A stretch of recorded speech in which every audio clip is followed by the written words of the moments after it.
एक ऐसी यतीम दुल्हन की दर्द भरी कहानी जो सुहाग रात को सारी रात रोती रही। इस दर्द भरी कहानी को सुनकर आपकी भी आंखों में आंसू आ जाएंगे। उस यतीम दुल्हन के साथ सुहाग रात को जो हुआ उसे मुकम्मल जानने के लिए वीडियो को पूरा जरूर देखें। मेरा नाम आनिया है। मैं एक गरीब घर से ताल्लुक रखती थी। मेरे माँ बाप मेरे बचपन में ही वफात पा चुके थे। मेरी जिम्मेदारी मेरे चाचा पे आन पड़ी, लेकिन मेरे चाचा भी मेरी जिम्मेदारी से बहुत जल्द ही उकता गए थे। इसी वजह से अब मेरी जिम्मेदारी मेरे नाना ने संभाल ली थी। नाना ने मुझे बहुत प्यार से पाला था, लेकिन नाना का साथ भी कुछ अरसे तक ही था, क्योंकि नाना भी बहुत जल्द अल्लाह को प्यारे हो गए।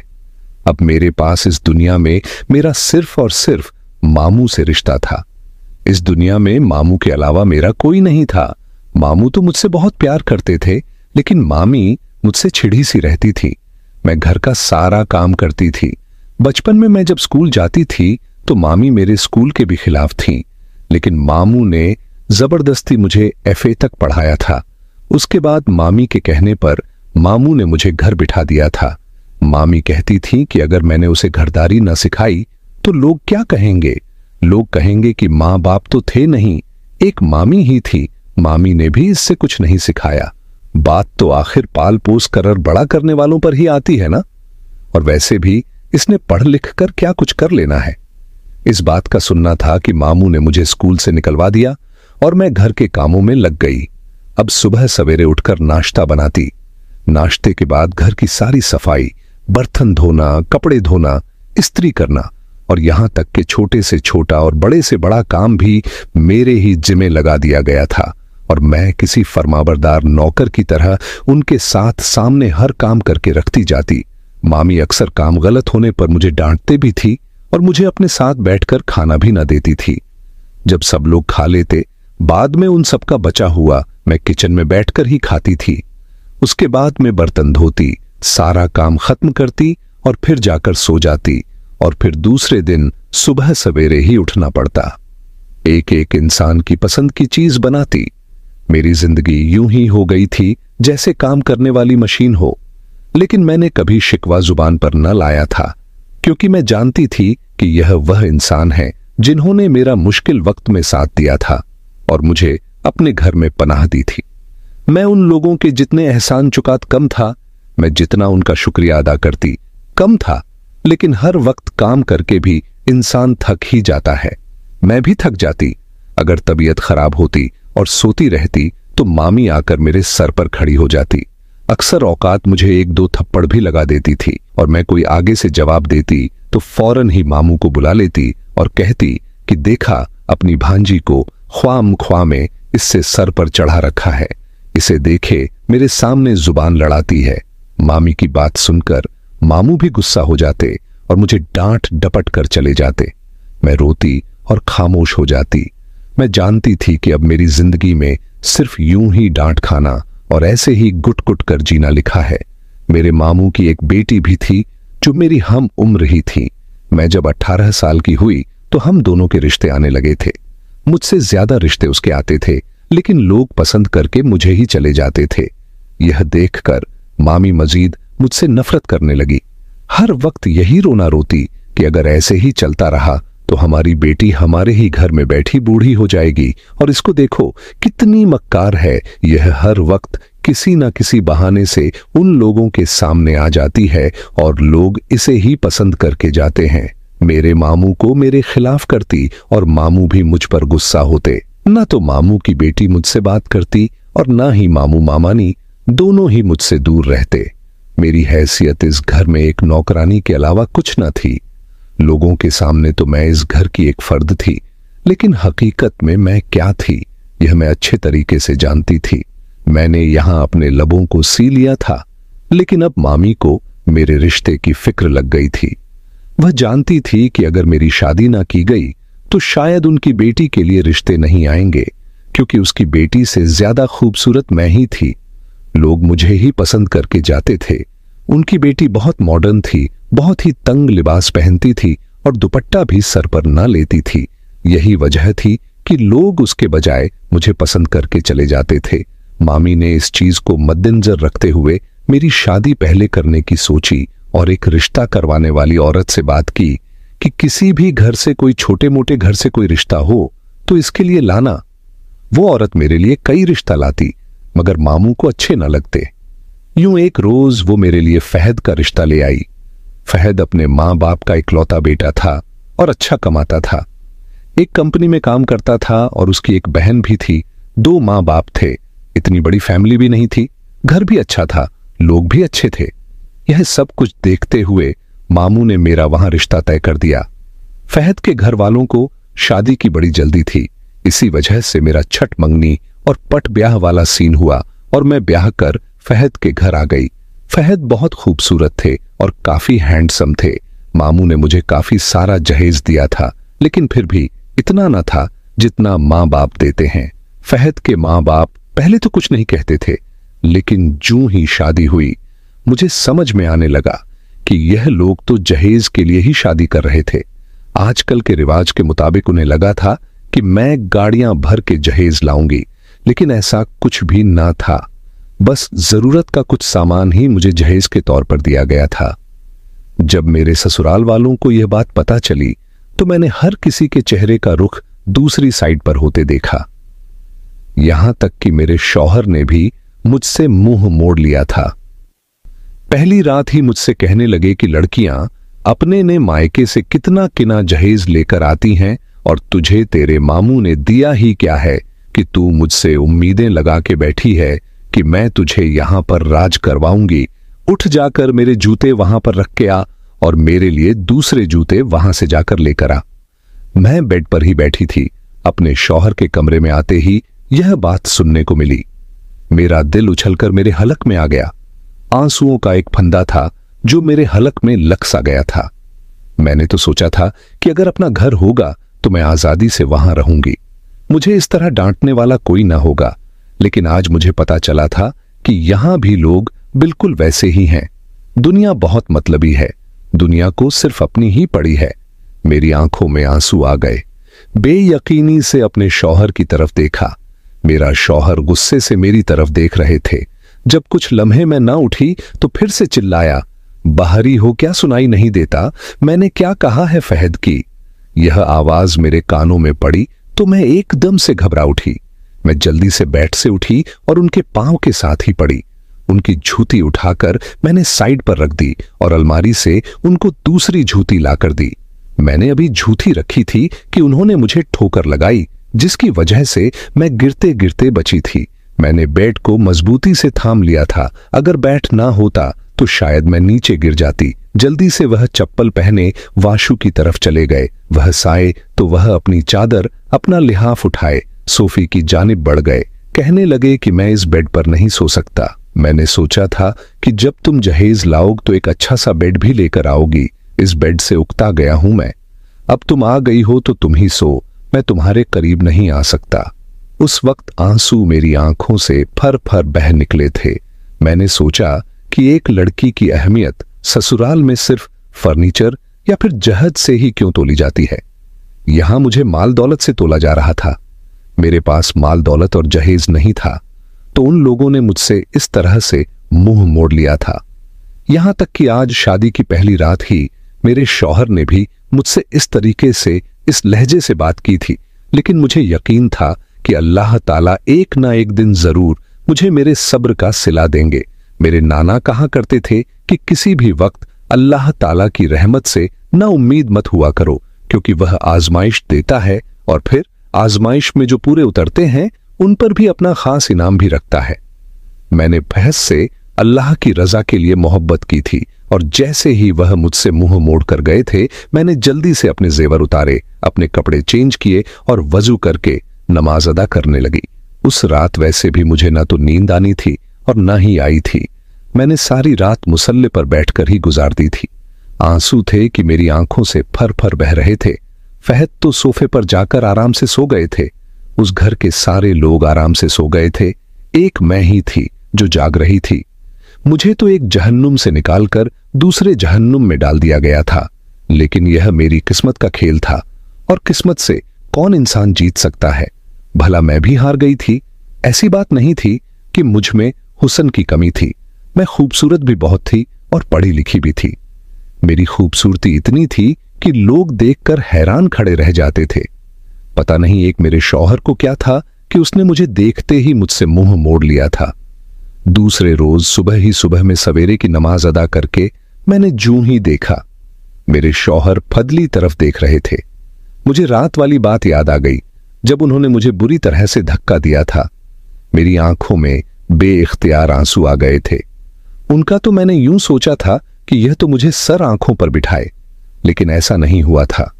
उन्होंने पहली रात ही मुझसे इस तरीके से बात की थी कि मैं लड़सौली, किसी ने भी मुझसे ढंग से बात ना की, और मेरी सास ने एक एक करके तमाम जिम्मेदारियां मेरे हिस्से में डाल दी थीं। मैं उनकी हर हर बात पर खामोशी से सर झुका गई। मैंने उनकी हर बात पर सर झुका दिया और फिर दिन होते ही मैंने अपनी तमाम जिम्मेदारियां संभाल ली। मेरे मामू और मामानी भी रिवायत के मुताबिक मेरे पास नाश्ता लेकर नहीं पहुंचे थे। खैर, मुझे उनसे उम्मीद भी यही थी। मैंने अब यहीं पर हंसी खुशी रहने का इरादा कर लिया था, क्योंकि सुबह अपने शौहर की इस तरह नरमी मुझे पिघला गई थी। मैं अब खुश हो गई थी। मुझे अब इस घर की कोई भी परेशानी नहीं लग रही थी, ना ही कोई जिम्मेदारी मुझ पर भूत थी। मुझे सिर्फ प्यार करने वाला शौहर चाहिए था, और वह मुझे मिल गया था। कुछ ही दिन गुजरे थे कि मेरे शौहर का रवैया मेरे साथ बहुत अच्छा हो गया, लेकिन मैं हैरान थी कि उनका रवैया कभी अच्छा हो जाता और कभी बुरा। हमारी शादी को 1 साल गुजरा, अभी तक कोई बच्चा नहीं हुआ था। मेरी सास मुझे बांच बांच कहने लगी, लेकिन मैं इस बात पर बहुत परेशान होती। मेरी गोद अभी तक नहीं भरी थी, इसमें मेरा तो कसूर नहीं था। एक रोज मेरे शौहर जब ऑफिस गए तो उनके ऑफिस जाने के 1 घंटे बाद ही हमारे घर के टेलीफोन पर एक कॉल बजी। मैंने कॉल उठाई तो आगे से कोई गैर इंसान बात कर रहा था। उसने कहा कि आप फैज साहब के घर से बात कर रही हैं। मैंने कहा जी, तो वह कहने लगे कि उनका बहुत बुरे तरीके से एक्सीडेंट हुआ है और वह इस दुनिया में नहीं रहे। इस बात का सुनना था कि मेरे सर पर तो जैसे आसमान ही टूट पड़ा था। मेरी आंखों से आंसू बहने लगे। मैंने तड़प कर कहा कि कौन है आप और क्या बकवास कर रहे हैं? अभी अभी तो वह बिल्कुल सही सलामत घर से निकले हैं। तो वह कहने लगा कि बीबी जी, मुझे जिस बात का पता चला मैंने आपको बता दिया। अब आगे जो भी हो आपकी मर्जी है। आप जल्दी से फलां अस्पताल आ जाएं और अपने मयत को ले जाएं। मेरी आवाज से मेरी सास भी और मेरी नंद भी मेरे करीब ही आ गई। मेरी यह हालत देखकर मेरी सास ने पूछा कि क्या हुआ है। मैंने रो रो कर बता दिया कि आगे वाला इंसान क्या कह रहा था। मेरी सास ने भी छाती पीटना शुरू कर दिया।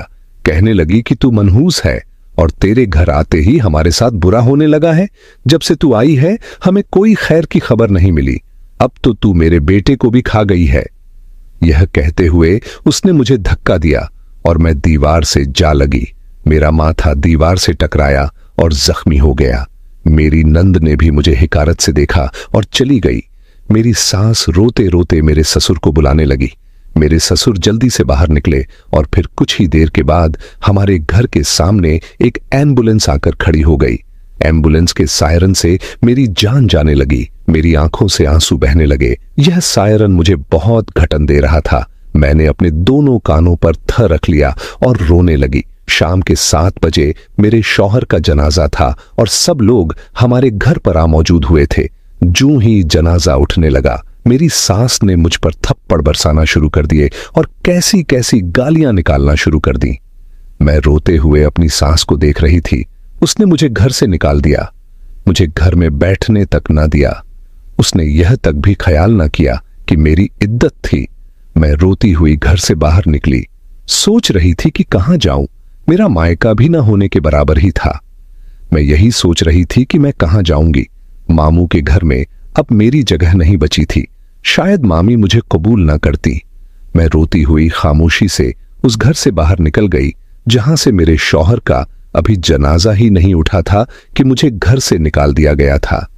मैं घर से जूं ही बाहर निकली, शाम तो वैसे ही हो रही थी। मुझे डर भी लग रहा था। मैं थोड़ा सा आगे बढ़ी तो सारी गलियां सुनसान पड़ी थीं। अंधेरा आहिस्ता आहिस्ता बढ़ रहा था और मैं भी अपनी मंजिल की तरफ बढ़ रही थी। मुझे खौफ खाए जा रहा था। कुछ ही दूर गई थी कि मुझे कहीं से एक औरत की आवाज आई। यह औरत रो रही थी, मालूम नहीं कहां थी। मैंने इधर उधर देखा, सारी गलियां सुनसान पड़ी थीं। मैंने आवाज का तकब किया और वह आवाज एक गली के नुक्कड़ से आ रही थी। जब मैं वहां पहुंची तो मैंने देखा कि एक औरत अपनी गोद में एक छोटा सा बच्चा लेकर बैठी रो रही थी। रोते हुए कुछ देर इधर उधर देखती और फिर पुकारने लगती कि कोई है अल्लाह का बंदा जो मेरी मदद कर दे, मैं बेसहारा हूं, अगर मेरी मदद ना हुई तो मेरा बच्चा मर जाएगा। उसकी यह बातें सुनते हुए मुझे अजीब लगा। मैंने उसके करीब जाते हुए पूछा कि क्या हुआ है, तुम क्यों रो रही हो, कौन हो और यहां क्यों बैठी हो? तो वह रोते हुए कहने लगी कि बीवी जी, मेरे बच्चे की तबीयत बहुत खराब है। अस्पताल वाले मुझे तब तक अस्पताल में दाखिल नहीं करेंगे जब तक मेरे पास पैसे नहीं होंगे। मेरे बच्चे की हालत बहुत खराब है, अगर इसका इलाज ना हुआ तो यह मर जाएगा। वह रो रो कर कह रही थी। मुझे उसकी हालत पर बहुत रहम आया था। मैंने एक नजर उसकी गोद में पकड़े उस बीमार बेटे को देखा और एक नजर अपने हाथ में पकड़े 1000 के नोट को देखा। यह वो आखिरी पैसे थे जो मैं घर से लेकर निकली थी। यह न जाने कैसे मेरे हाथ में रह गए थे। इसके अलावा मेरे पास और कोई पैसे मौजूद न थे, ना ही मुझे घर से कुछ सामान मान लेने दिया गया था। मैंने कुछ देर सोचा और फिर वह 1000 का नोट उस औरत के हाथ में थमा दिया और कहने लगी कि आप जल्दी से अपने बच्चे को अस्पताल ले जाएं, आपके बच्चे को इसकी ज्यादा जरूरत है। वह औरत मेरे हाथ में पकड़े उस मुड़े तोड़े नोट को देख रही थी जो मैंने उसके हाथ में रख दिया था। वह मुझसे कहने लगी कि बेटी, अल्लाह तेरा भला करें तुझे, इससे ज्यादा दे अल्लाह तुझे सदा सुहागन रखे। मैंने उसकी यह बातें सुनी तो मेरी आंखों में आंसू आ गए। उसने मुझे रोता हुआ देखा तो मेरा हाथ पकड़कर अपने साथ बिठा लिया और पूछने लगी कि मुझे बताओ क्या हुआ है, तुम क्यों परेशान हो? मैं खामोश रही। उसने मुझसे दूसरी बार पूछा। मैंने कहा कि मेरे साथ यह हादसा हो गुजरा है। मेरा शौहर सुबह सही सलामत घर से निकला और 1 घंटे बाद उसकी मयत हमारे घर पर आ मौजूद हुई। अभी उसका जनाजा भी ना उठा था कि मेरी सास ने मुझे मनहूस कहकर मुझे मारकर घर से निकाल दिया। अब मैं कहां जाऊंगी, मैं क्या करूंगी, मुझे कुछ समझ नहीं आ रही। मेरी बात सुनकर उसने मेरे कंधे पर हाथ रखा और मुझसे कहने लगी कि बेटी, तुम खामोशी से वापस अपने ससुराल जाओ, तुम्हें बहुत बड़ी खुशखबरी मिलेगी। तुम्हारी किस्मत एक बार फिर से पलटा खाएगी और तुम्हारे हक में फैसला देगी। यह बातें सुनकर मुझे बहुत अजीब लगा। मैंने कहा, ना जाने ये औरत क्या कह रही है। मुझे वह हकीकत में ही पागल लगी थी, लेकिन मैंने उससे कहा कि यह आप कैसे कह सकती हैं कि मुझे खुशखबरी मिलेगी? मेरा तो शौहर मर चुका है, मुझे उस घर से निकाल दिया गया है, वह लोग मुझे कभी भी कबूल नहीं करेंगे। मेरी बात सुनकर वह औरत मुस्कुराई और कहने लगी कि तुम मेरी बात तो मानो, तुम एक बार अपने घर का चक्कर लगा लो, अल्लाह तुम्हारे साथ है, तुम देखना। यह कहकर वह औरत मुस्कुराकर उठ गई, मुझे दुआएं देती दूसरी गली में मुड़ गई। वह अपने बच्चे का इलाज करवाने जा रही थी और मुझे मुंह परेशानी में मुब्तला कर गई थी। आखिर वह ऐसा क्यों कह रही थी? मुझे तज हुआ। मैं उठी और एक बार फिर से अपने रास्ते चलने लगी, लेकिन मेरे दिमाग में उस औरत की बातें भर गई थीं। मैंने एक बार फिर से पीछे की तरफ जाना मुनासिब समझा। मैं पीछे मुड़ी और एक बार फिर से अपने ससुराल आ गई। यहां आकर देखा तो मेरे पैरों तले से जमीन ही निकल गई। मुझे अपनी आंखों पर ही यकीन न आया। यहां के तमाम लोग वापस चले गए थे जो फौदगी पर आए हुए थे। सामने मयत की चारपाई पड़ी थी जो अब खाली थी, उसमें कुछ भी नहीं लगा था। गुलाब की पत्तियां उसके साथ ही गिरी पड़ी थीं। अगरबत्तियां की भी खुशबू सारे घर में फैली थी। सारे घर में सन्नाटा था। मैं यह देखकर हैरान ही रह गई। मैं आहिस्ता आहिस्ता आगे बढ़ी और जांचने वाले अंदाज में सब कुछ देखने लगी। मैं थोड़ा सा आगे बढ़ी तो मेरे कानों में सरगोशियां की आवाज टकराई। मैंने उस आवाज का तकब किया और फिर वह आवाज मुझे अपनी साथ के कमरे तक ले आई थी। यहां से आवाजें आ रही थीं। यह आवाज किसी और की नहीं बल्कि मेरे शौहर की थी। वो कह रहा था कि इसके लिए हमें इतना बड़ा ड्रामा रचाना पड़ा, वो तो हमारे गले ही पड़ गई थी। यह बात सुनकर मेरे पैरों तले से जमीन ही निकल गई। कुछ देर पहले जो इंसान हमारे सामने मरा पड़ा था वह अब बोल कैसे रहा था, लेकिन मुझे उसका चेहरा भी तो नहीं देखने दिया गया था। मुझे यही कहा गया था कि एक्सीडेंट के दौरान उसका चेहरा मसक हो गया है। मेरी सास कहने लगी कि अब उससे जान छूटी ना तो वह जेवर साथ लेकर गई है और ना ही कुछ, और अब हम आराम से तुम्हारी शादी नाजिया से करवा सकते हैं। नाजिया मेरे शौहर की कजन थी जिसे वह पसंद करते थे। यह सब कुछ सुनकर मैं जूं ही अंदर आई, मेरे ससुर जल्दी से मेरे पास आए और कहने लगे कि बेटा, ऐसा कुछ नहीं है जो तुम समझ रही हो। बेटा बात सुनो। वह अभी मुझसे कुछ कह ही रहे थे कि मैंने हाथ खड़ा करके उन्हें रोक दिया। फिर मैंने देखा मेरी सास की भी बोलती बंद हो चुकी थी। मेरा शौहर भी मुझे हैरान नजरों से देख रहे थे। मैंने उनके करीब जाकर उनके बाजू को जोर से पकड़ा और रोते हुए कहने लगी कि मुझसे अगर जान छुड़ानी थी तो मुझे कह देते, मैं खामोशी से यहां से चली जाती। इतना बड़ा ड्रामा रचाने की क्या जरूरत थी? आप तो मेरा सब कुछ है। मैं आपसे इतनी मोहब्बत करती थी। आपने कभी सोचा? मेरी ये बात सुनकर मेरे शौहर को न जाने कैसे शर्मिंदगी महसूस हुई। उसने सर झुका दिया। मेरी सास मेरी तरफ बढ़ी और कहने लगी कि देखो लड़की, चुप हो जाओ। हम तो तुम्हें यहां कामों के लिए ही शादी करके लेकर आए थे, लेकिन तुम तो हमारे सर ही चढ़ गई हो। उनकी यह बात सुनकर मजीद हक्का बक्का रह गई। मुझे यकीन ही नहीं आ रहा था कि मेरे साथ ऐसा हो गया था। लेकिन बहरहाल जो भी था, मैं आज वाजहा तौर पर अपने शौहर का चेहरा देख रही थी। आज पहली बार मैंने अपने शौहर से कहा था कि मैंने आपसे मांगा ही क्या था सिवाय वक्त और इज्जत मोहब्बत के। आपने तो मुझे वही मान भी ना दिया। आज मैं रो रो कर सारी बातें कर रही थी। मेरा शौहर खामोश बैठा था। मेरी सास ने मुझे कुछ कहना चाहा तो उसे भी रोक दिया। कुछ लम्हों बाद उसने सर उठाया तो उसका चेहरा आंसुओं से तर था। कहने लगा, मुझे माफ कर दो, मैंने तुम्हारे साथ अच्छा नहीं किया, लेकिन अब मैं वादा करता हूं कि तुम्हें अब यहां पर कोई कुछ नहीं कहेगा।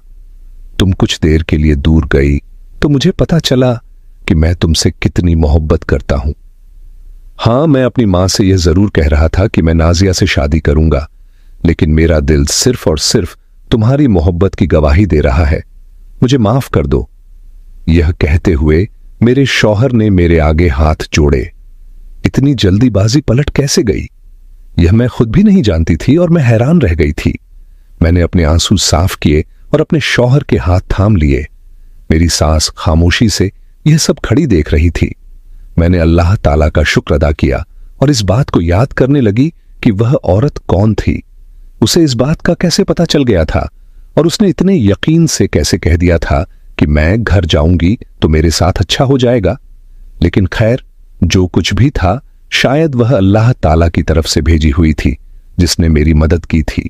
मैं अब अल्लाह ताला का शुक्र अदा कर रही थी मेरे लिए। अब यही बहुत था कि मुझे अपना असल मकाम मिल चुका था और यह अल्लाह के अलावा कोई नहीं दे सकता था। बेशक अल्लाह ताला सब्र का फल बहुत अच्छा देते हैं। अगर आपको यह वाकया पसंद आया हो तो हमारे चैनल को सब्सक्राइब करें, वीडियो को लाइक और शेयर करें।